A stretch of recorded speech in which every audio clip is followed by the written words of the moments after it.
Oi, gente! Hoje um assunto também muito importante, que são os desafios de uma mesa mediúnica. Por quê? Porque implica muitos fatores.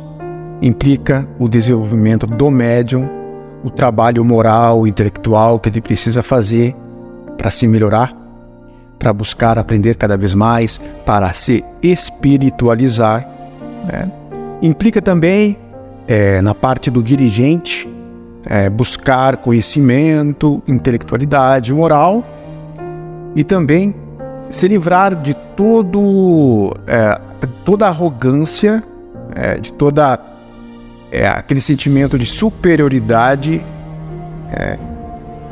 Também é muito importante o dirigente não ter esses sentimentos, porque ele também é um aprendiz, assim como o médium. O fato de ser dirigente não coloca ele numa posição superior ao médium e nem inferior, né?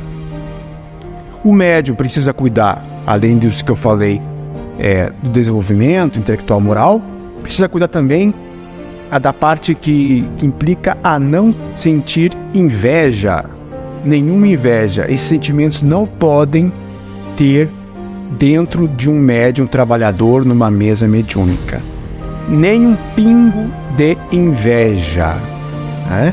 Então quer dizer que tem que ser perfeito? Não precisamos de trabalhadores perfeitos. Nós não vamos ser perfeitos numa encarnação, mas a busca da perfeição, o querer se melhorar é fundamental, tá?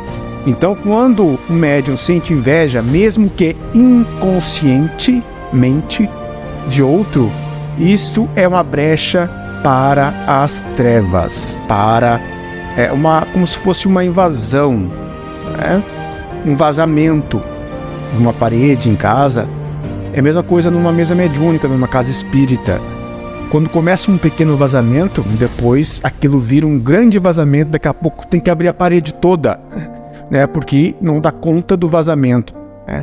Então isso ocorre dentro de uma mediúnica. Às vezes, através de uma mediúnica, a casa inteira é atingida por causa disso. Então tem que pensar 2, 3, 4, 5, 6 vezes antes de ter uma sessão mediúnica dentro de uma casa espírita. Os médiuns têm que estar preparados, têm que estar conscientes, têm que estar em paz. Não precisa ser perfeito, mas precisa ter humildade para sempre buscar evoluir. E como eu falei, acontece muito nas casas espíritas de um médium sentir inveja de outro médium por receber um espírito A ou B ou C, né? Os espíritos, eles vão aonde precisam ir.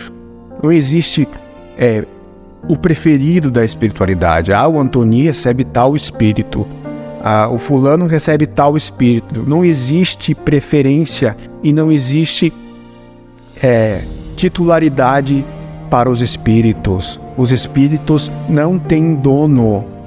Isso é muito importante também. Eles podem dar passagem para quem eles quiser e quem eles sintonizar, né?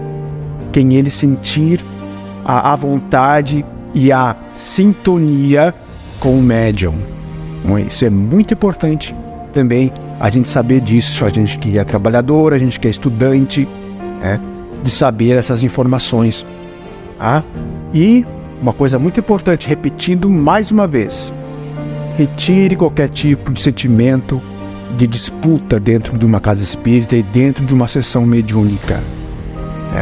Nós sabemos que nós temos ainda em nós aquela invejazinha, aquela coisinha, mesmo que inconscientemente, né? E isso deve ser trabalhado em nós para não ter, porque daqui a pouco o nosso animismo, né, pode atacar algum médium. Receber algum espírito, às vezes não é um espírito, às vezes é só o teu animismo. O animismo é importante, mas tem que ser regulado, né? Sem vaidade, sem arrogância.